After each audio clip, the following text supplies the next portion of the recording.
Hey kids, howdy and welcome once again to Conscious Embodiment, Astrology and Dreams with Dr. Michael Lennox. It is August 26th. We are wrapping up the month. It'll be September by the time this week ends, or at least the podcast time ends. And we are coming out of like a shit show of weeks. It's a little calmer. There's not a whole lot to talk about this week, right? Mercury goes direct. Venus changes signs. There's not much else happening besides that. I, of course, will talk all about that. And understand we're moving into, eclipse season's coming up. So we have a little bit of a break. August was rough. September has eclipse season that starts like right in the middle of the month. And so we're finishing up the month with a little bit of quietude. And then, in the middle of next month, the shit will hit the fan with eclipse wormhole. But we ain't quite there yet. So we'll break down the week as soon as we answer a question. Justine writes, Dr. Lennox and Zoe.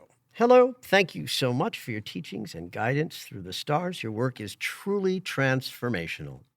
I have a question about the correlation between the new and full moon signs during a lunar cycle. When I first began my astrological journey, the new and full moons in a given cycle were opposite signs. This makes sense to me in terms of initiating and releasing, since sister signs, while opposite one another, contain the shadow of the other. However, I struggle more with understanding the structure of a lunar cycle that has, for example, a new moon in Taurus and a full moon in Sagittarius. Is there added significance when the new and full moon in a lunar cycle are not in opposite signs? Can you provide insight into the best way to navigate this kind of lunar cycle? Hoping the question makes sense. Thanks for taking your time to answer, Justine. So yes, the question makes complete sense, and I think I can help you, though. But you're all going to have to sort of follow along with some math. Astrology is 50% geometrical math, and if you have a good sort of organizational mind, you can focus on that side of astrology. I mean, one of the reasons why I'm good as an astrologer is I have both. I'm like 50-50 analytic and intuitive. So my 50% of my rational mind understands the math and the structure of astrology completely. And then my ability to intuitively interpret is as rich and full as my capacity to understand the mechanics. And the better you are at both, the better of an astrologer you will be. And this is actually one of the perfect examples of where the geometrical piece gets confusing. So let's just talk about what Justine's sort of presenting as an idea, so in case this wasn't clear. That typically we think of the new moon in a sign and then the full moon in that sign's opposite. And that's how everybody sort of thinks of new moons and full moons, because we're so used to following the movement of the sun through a sign. But that is not how it operates, like fully half the time. So let me sort of explain when, where, and how this shifts. Let's start with this idea.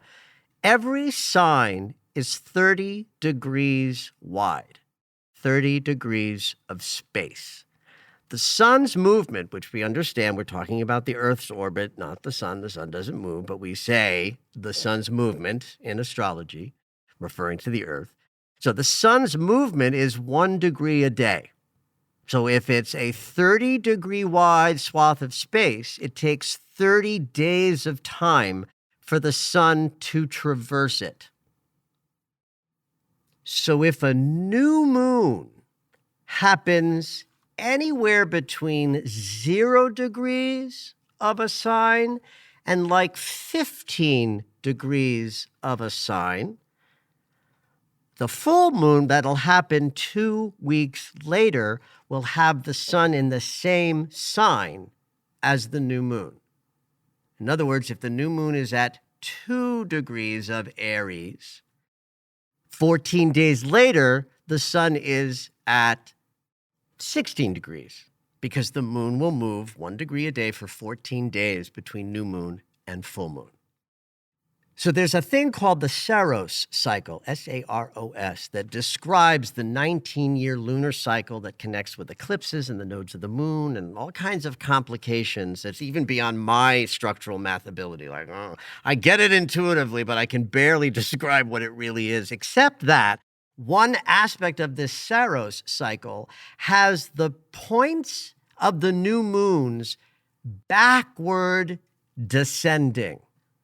In other words, if a new moon is at 2 degrees of a sign, the next month it's going to be at 1, and the next month at 0. Now, this is not a machine, so if you look at it, it's not going to be exact. It's got bumps in it. In fact, it's the bumps that make it organic, right? The math doesn't math completely, and that's part of, I think, how we have a dynamic living organism of life on the planet, because it's not a machine. It doesn't come back to the exact same point. But roughly speaking, the points of the new moons is backward descending, so that if that new moon is at 16 degrees, well, let me start from the backwards. If the new moon is at the last degree of a sign, then the next day the sun's going to change signs, and then the full moon will be in the next sign over. But that will happen when the new moon is at 29, 28, 27, 26, et cetera, until 16. And then the minute the new moon is at 15 degrees, we're back to the organic sense of new moon, sun in the same sign for the full moon.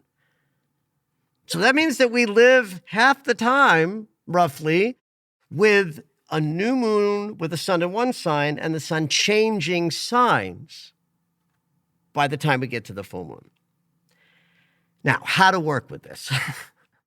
First, I would like to get you to stop thinking of the new moon and the full moon mechanism as relating to the signs that they're in. Pull out of that for a moment and just think of every new moon as the setting up of a lunar cycle inside of which lots of shit's going to happen. In fact, when I write my new moon article and I describe the imprint of that lunation, the understanding is anything that's imprinted at that moment of the new moon is going to color the whole 28 and a quarter days of the lunar cycle itself.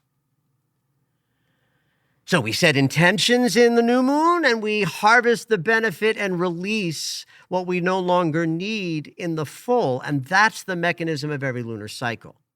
So when it's not elegant in the way that you're used to, you're probably overcomplicating that there must be some profound meaning or profound difference.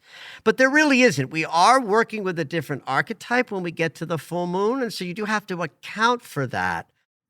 But I understand where that would feel counterintuitive to do. The piece in your question, Justine, that I want to directly respond to is there added significance? And I would say no. It's not different, rather, how would I say this? And now I sort of reach an edge of my language, my ability to describe this in a teachery kind of way. I'm like, you simply change the focus of what's being released and add it to the focus of what's being created. In other words, it's still a new moon and it's still a full moon. You might have to change the archetypal message of the full moon because the consciousness has shifted into a new sign. But don't think of one lunar cycle as opposed to another lunar cycle where that does or doesn't happen as more or less significant compared to each other. Every lunar cycle is the same sense of we start a new cycle, we release something halfway through, and if there's a change in dynamic within the lunar cycle, just account for it and try not to get stuck with the idea of this isn't elegant, it doesn't make as much sense. Like, I get it. It doesn't make as much sense to you in a rational, logical way, but it's not quite as complicated as maybe you're wondering that it is. But you do have to shift. So it's just look at the archetype. If the new moon is in one sign and then the sun has shifted signs in between the new moon and the full moon, just say, well, we set intentions in this archetype and now we're releasing with our conscious awareness in a different sort of area. Hope that helps. I know it's a little confusing.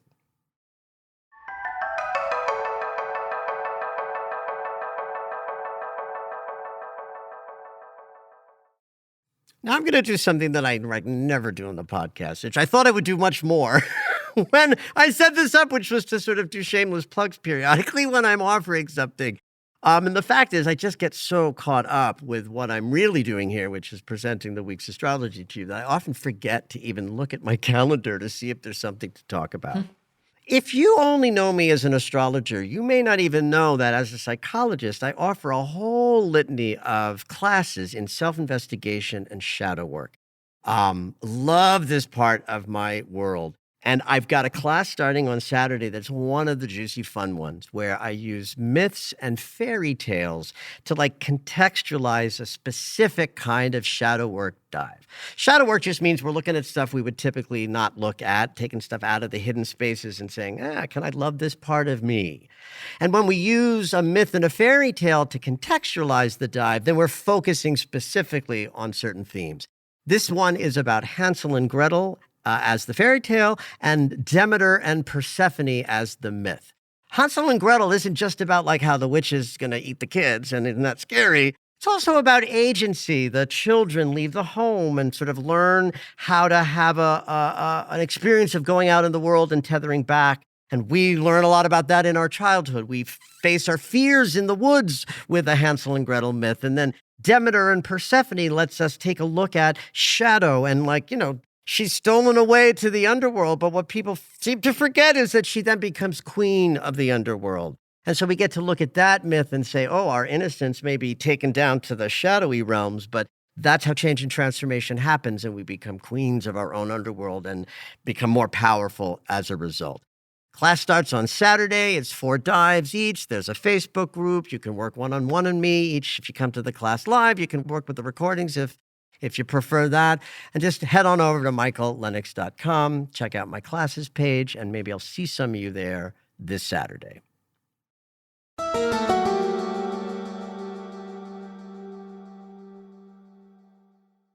Well, it's really all about Mercury this week, kids, because that's the big news of the week. On Wednesday, Mercury turns around, goes direct, finishes up the retrograde, and we move into the third act, the direct shadow. Now, one thing to say about this week as we started up is that Mercury is right now at 21 degrees of Leo and will stay here for a while. This is called the storm cycle. Storm cycle is sort of what it implies. It's like Mercury's in his most debilitated because he's backward moving towards the end of that backward moving cycle, which means he's appearing to not move at all. Mercury moves very fast. So the idea that he's staying at the same degree point yesterday, today, Monday, Tuesday, and Wednesday. Then he turns around on Wednesday, but will stay at 21 degrees for another 2 or 3 days. That makes communication much more challenged before the turnaround. That's why they call it the storm cycle, because shit's gonna get stormy. And this has been a brutal Mercury retrograde. So you can expect communication to be very challenged today, tomorrow, Tuesday and Wednesday. I always experience the days that Mercury changes direction as cranky. So I'm expecting a cranky day on Wednesday, but then he will turn around and go direct, and we are moving through what's called the direct shadow, meaning it's direct moving, but he's covering the same material he's been over twice before. He's shadowing the retrograde spread. And so we move through that. part of the cycle between Wednesday and September 11th. So certainly know that between Wednesday and September 11th, things that came up in July and August will be returning for a third and final wrap-up. Just to review the dates, in case you sort of want to backtrack, the first part of this Mercury retrograde cycle was mid-July, July 17th through August 5th. That's the period where Mercury was gathering data, getting ready to turn around and saying, here's what you're going to be, working with when I'm in the below. And that retrograde started on August 5th and ends on Wednesday. And then again, the wrap up from Wednesday through September 11th. The juiciest times of the retrograde in terms of glancing back, and if you want to take a look at the last handful of weeks to anticipate the next couple of weeks, the juiciest time in the what's called the retrograde shadow when he's preparing us was like July 18th through the 26th. Those were the days that all of the challenging transits happened for the first time. Then within the retrograde itself, within the backward motion itself, the juicy days was like August 14th through the 21st. And then in the wrap-up, the juicy time is August 31st to September 8th. And we'll probably talk about little moments of that in podcasts to come. And we'll review when some of these triple transits are wrapping up. Just to give you an overview, the landscape of the last couple of weeks with this Mercury retrograde has ultimately been very healing. There were 3 trines from Mercury to Chiron. 2 so far, obviously, one's to come. But there was also a square to Uranus that happened twice and a third one to come. And that's like the knockdown, unstable, anything can happen and came out of the blue. And that was problematic for the last couple of weeks of communication, negotiations, and neck-up experiences. But we've also been through this finger of God forming that Mercury has been hitting both Neptune and Pluto in this eliminator angle. And when you have one planet holding great eliminator angles to 2 other planets that are working well together in a sextile, that's called a finger of God or a finger of fate. Neptune holding one corner of the motor of that finger of God is our spiritual connection. At the mastery degree of Pisces, we've been enjoying a deep and easy connection to spirit. This is why dreams have been so amplified for people this last month. Oh. And, oh yeah, honey. Every time I put something out on social media about dreams, they're like, yes, yes, yes, everybody's chiming in. Because the planet that rules dreams is at the point that's the juiciest for dreams. Like the dream world is more open than the real world right now in some, weird, I don't mean that really, but, it's a cute thing to say because it's intense with the unconscious opening up to us through Neptune at the 30th degree of Pisces. Then you've got Pluto at the 0 degree of Aquarius, which holds all of the change and transformation that's going on the planet last year and this year as Pluto moves between 2 signs. It's like a generational shift.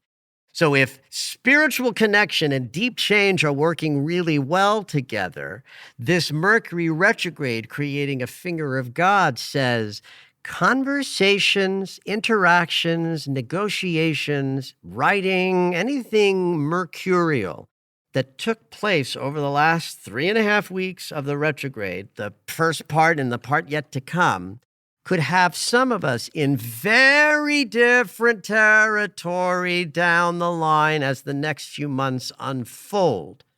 Because that's the nature of this long, narrow triangle in astrology. It says that if I make a little choice now, it's like exiting the freeway that I'm at. Not a big choice. But catch me 100 miles down the road and you find me in very different territory. That's the nature of this entire summer, winter down under, of what Mercury's sort of pushing us towards. And because he's been in Virgo and Leo both, then we're talking about the healings needed for us to have a stronger and more powerful voice out there in the world. Virgo, Leo. So we're not quite done, and the first few days of the week are cranky as fuck, potentially, and we get some freedom from the backward motion when we get towards the end of the week after he turns around and starts moving again.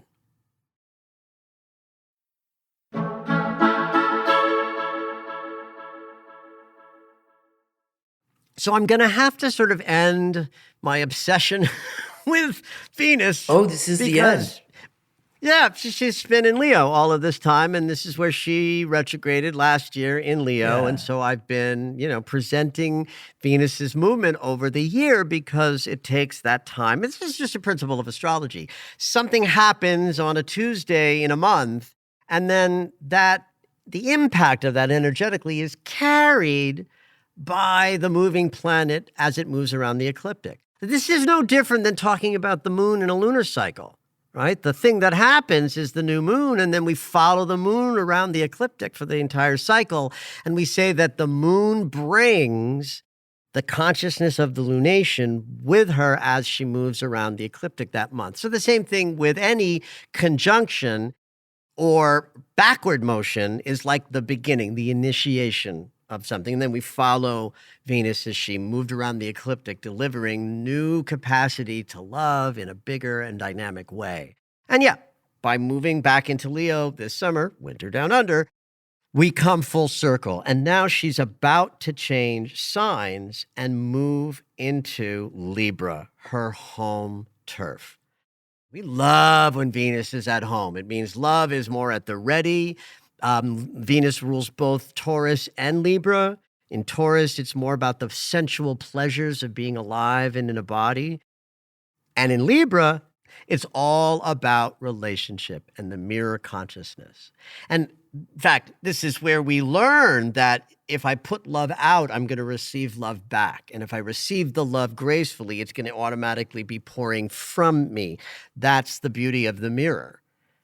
In my consciousness work, I teach people to go to the mirror and look in the mirror and find the ability to say, I love you to yourself in the mirror, because that's, the eyes are the window of the soul. And when you look into your own eyes, there ought to be a fully expressed feeling of I love you. And any inhibiting sense of that is your shadow keeping you from feeling, in love with yourself.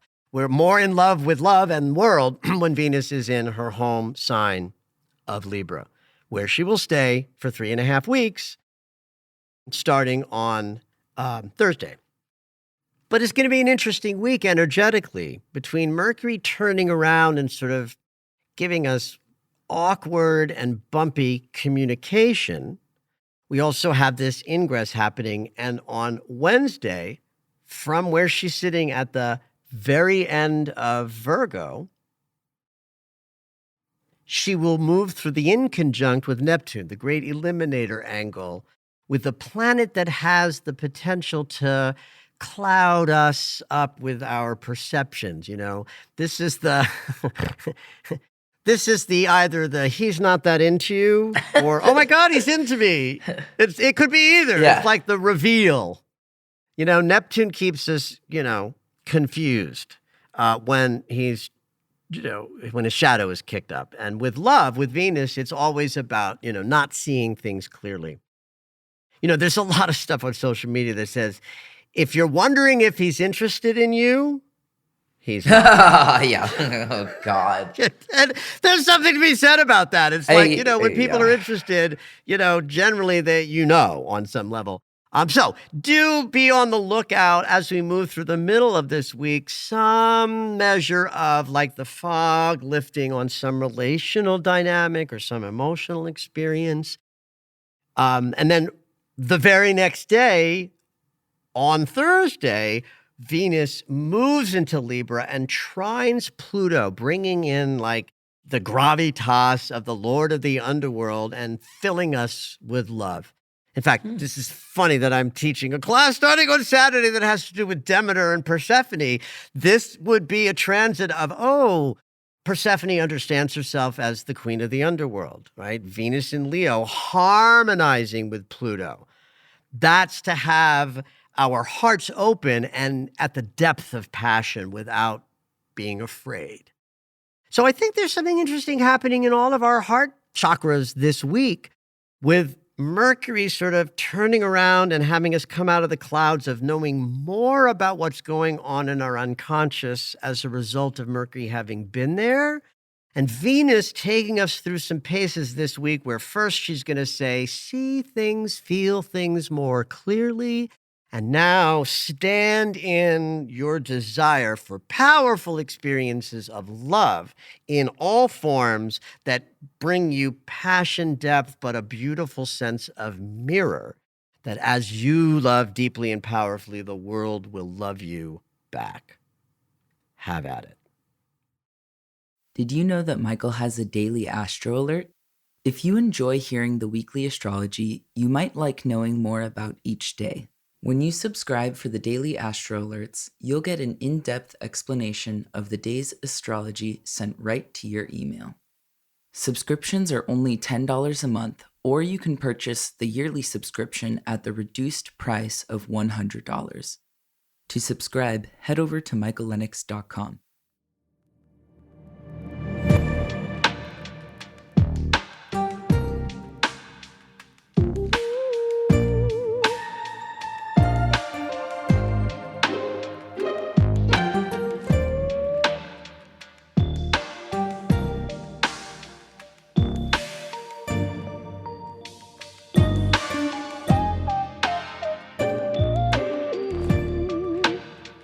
All right, it's dream segment time. Every week, Dr. Michael will interpret dreams that are sent in via email or take a live caller. If you would like your dream interpreted on the podcast, you can go ahead and email us at dreams@michaellennox.com. Hopefully your dream will make it onto the show. We have a bit of a kooky dream from Christine. Love that. Okay, so Christine writes in, at the point of recall, I am part of a group of 4 or 5 people associated with an old religious tradition. We're in some kind of cathedral or temple with tall ceilings and little light. The leaders are wearing robes, but it's not clear that it's any particular religion. But the sense is that it's very much a Hierophant archetypal situation. Yeah, got it. Perfect. So we're gathered in a small ceremonial room and we're hooked up to these pumps that drain our blood. Yeah, I was like, ooh. Okay, now I know why you like this dream. Everyone grows pale and blue, and I begin to feel anxious and sick. And right as my energy gets to the lowest point, I close my eyes and the pumps begin to return new blood into my veins. I woke up at this point shaken by the anxious, icky sensation throughout my body. I shook my legs and went back to sleep with the thought, no more blood dreams. The dream brings me back into the blood dream in the cathedral. And again, I say, no more blood dreams and go back to sleep. Then, back in the dream, me and presumptuously the same group are in a sprinter van driving through a forest.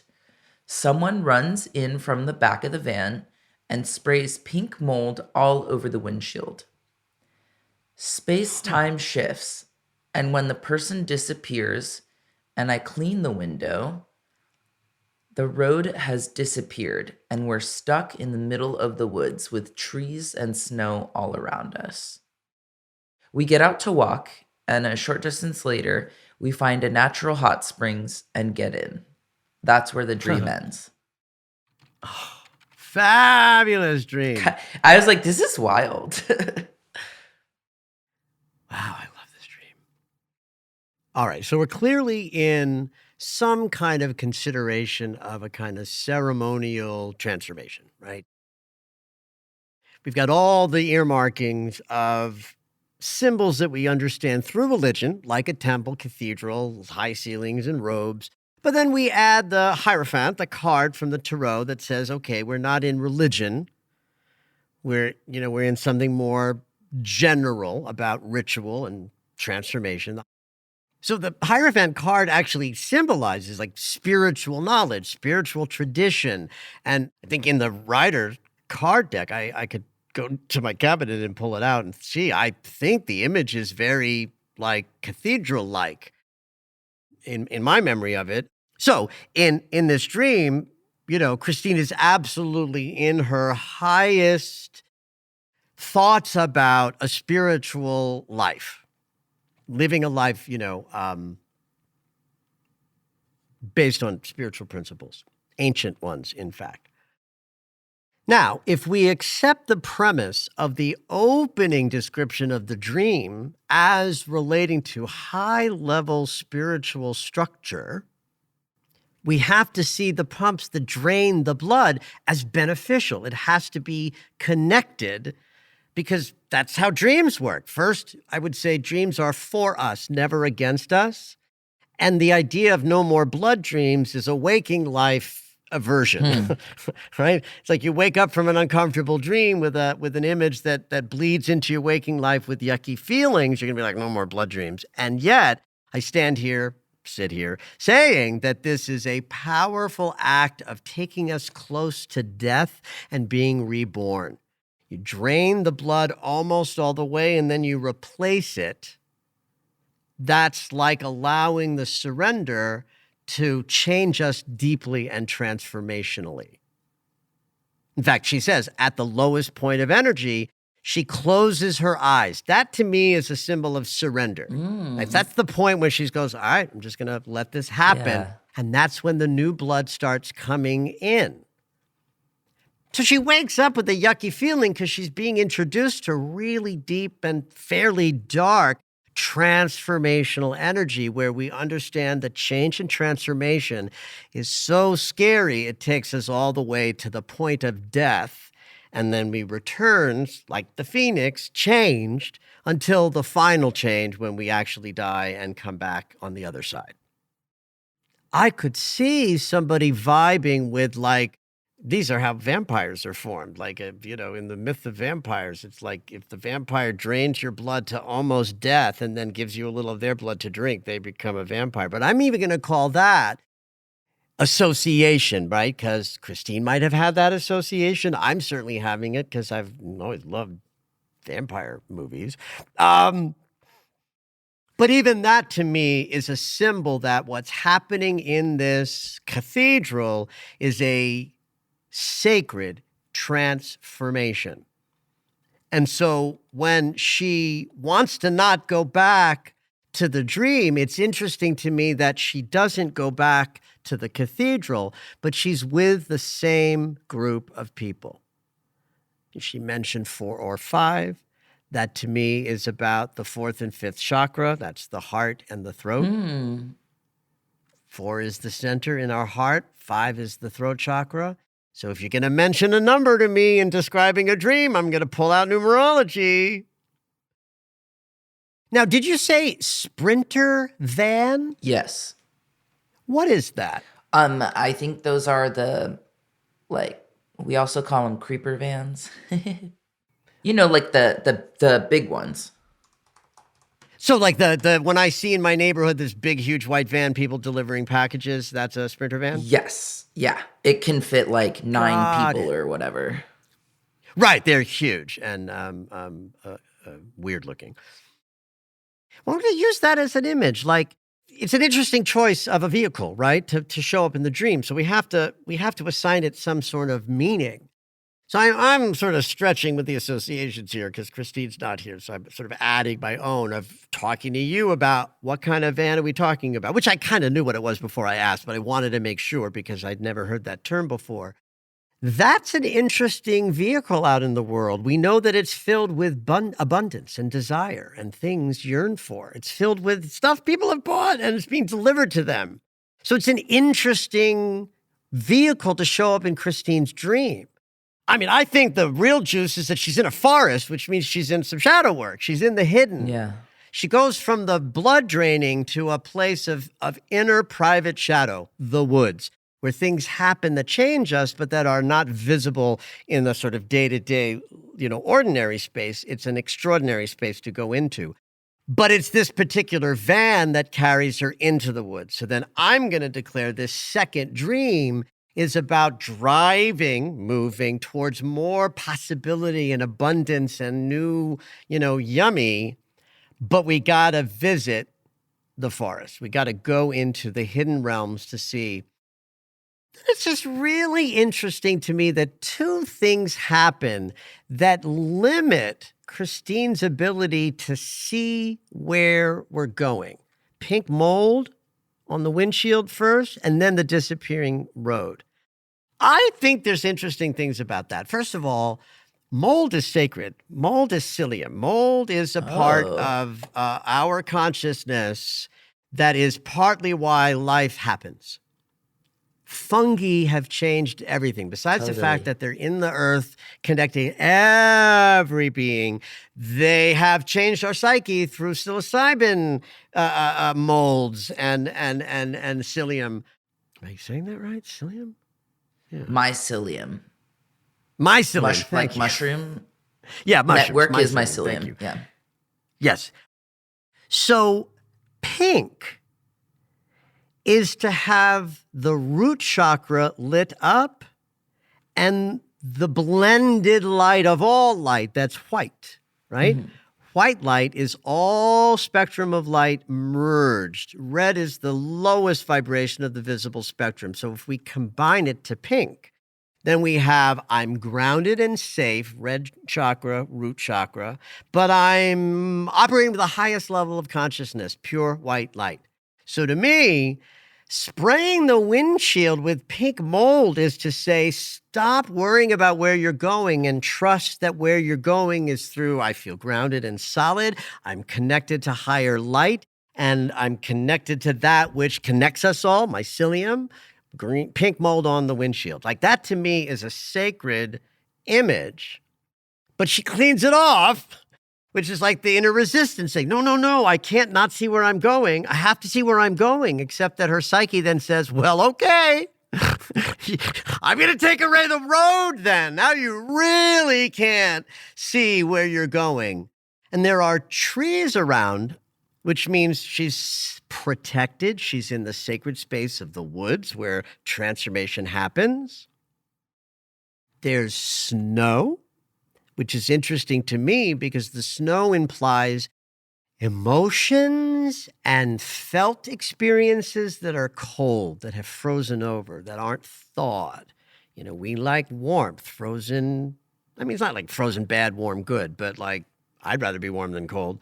So it's interesting, not so much that there's snow, but that in the perception of snow, in the perception of there is no warmth and movement and vibrance here, there's a hot spring. And a hot spring is restorative. A hot spring says, I surrender to deep and churning emotionality and I am cleansed. So to me, the dream is about trusting the spiritual practice that's driving Christine and allow for a moment where seeing where we're going is not what's available, but trusting that you're guided is more than available and kinda juicy. Thank you for listening to Conscious Embodiment, Astrology and Dreams with Dr. Michael Lennox. You can find us on Apple Music, the iHeartRadio app, and anywhere you find your favorite shows. Head on over to michaellennox.com for information on astrology readings, the Daily Astro Alert subscription, upcoming classes, and to join the mailing list.